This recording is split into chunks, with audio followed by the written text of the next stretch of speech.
You know, it seems like over the last few weeks, I've done story after story about corruption in the Department of Justice, especially in the FBI. I reported on Robert Cesario, a former FBI agent who pled guilty to destroying evidence, almost certainly exculpatory evidence, in a case against Arkansas State Senator John Woods. I reported on Tim Thibault, former special agent in charge of the Washington, D.C. Bureau of the FBI, losing his position over not only his failure to disclose the partisan nature of his so-called evidence to open an investigation into former President Donald Trump, an investigation which, by the way, ultimately led to the unprecedented raid of Trump's Mar-a-Lago home, but also because he used his influence to shelve the Hunter Biden laptop story, claiming it was a Russian hoax, which we now know is untrue. Well, now in yet another blow to the credibility of the FBI, a former FBI official who was involved in the Trump-Russia investigation is now under scrutiny by federal prosecutors for his own ties to Russia.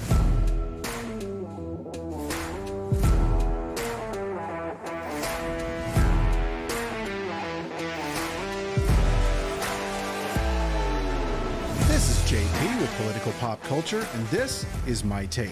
Business Insider broke the story of yet another instance of possible, if not probable, FBI corruption. Former top FBI official involved in Trump-Russia investigation under scrutiny by federal prosecutors for his own ties to Russia. According to Business Insider, a federal grand jury convened in 2021 appears to be examining former FBI official Charles McGonigal and his apparent ties to a top aide to Russian oligarch Oleg Deripaska. Now, I want to be clear on something. When I say a top official in the FBI, folks, that's not just for the headline. The man in question, Charles McGonigal, has worked on some incredibly high-profile cases. He led the WikiLeaks investigation into Chelsea Manning, the case against Bill Clinton's National Security Advisor Sandy Berger regarding the removal of classified material from the National Archives, and he was serving as chief of the cybercrime section at FBI headquarters in Washington, D.C., when reports surfaced that Russia had hacked the email system of the Democratic National Committee. He was one of the first government officials to learn that a Trump campaign official had bragged that Russians had, quote,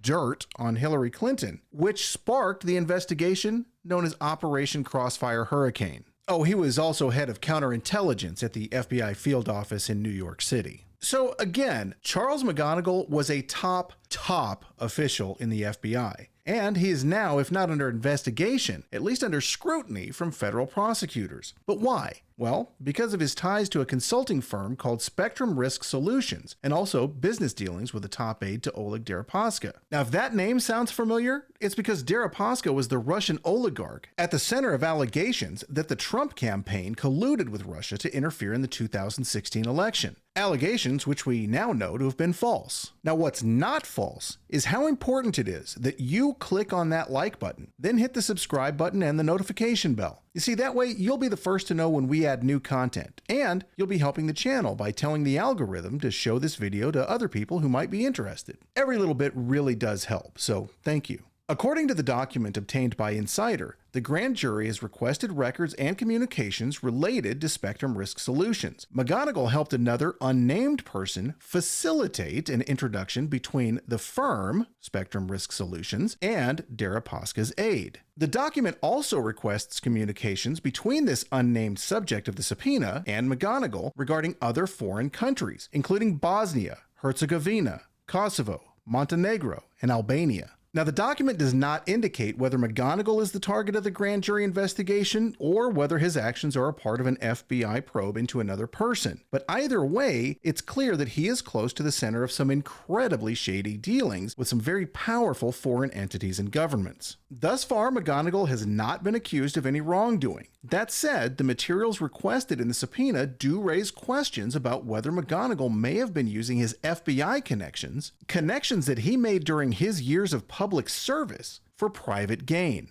That may not be illegal, but it certainly is morally ambiguous at best. Whatever McGonigal's actions, the fact that he's been caught up in a grand jury investigation is highly unusual. Federal prosecutors almost never consider charges against someone who's so high up in the FBI. In fact, according to an anonymous former senior official at the Department of Justice, quote, "It's very rare that former FBI people at all, and certainly former senior FBI people, wind up as grand jury targets."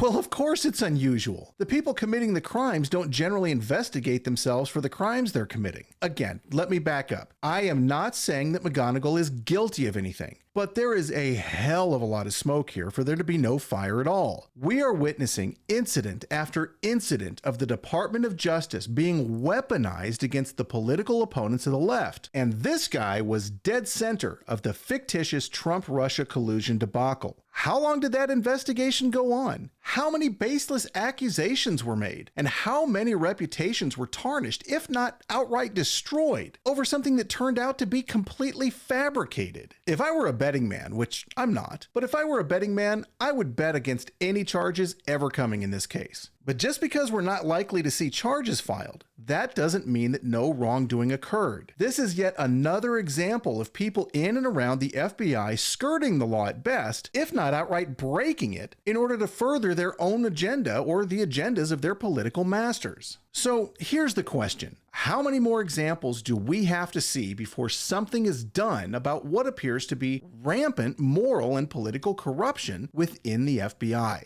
Frankly, despite their history, the legacy of the FBI may be beyond salvaging. Regardless, the corruption and the politicization of the Department of Justice and the FBI must come to a stop. If that means clearing house and tossing those who abuse the power of their positions out into the streets, hey, so be it. But they need to do something, and it needs to be done before the FBI is regarded with the same mistrust as the Soviet Union's KGB. Well, that's my take. What's your take? You can let me know your take in the comments below. You can also let me know your take by joining the cult at PolPopCult on Facebook, Twitter, Instagram, Rumble, and Truth Social. Thank you for listening.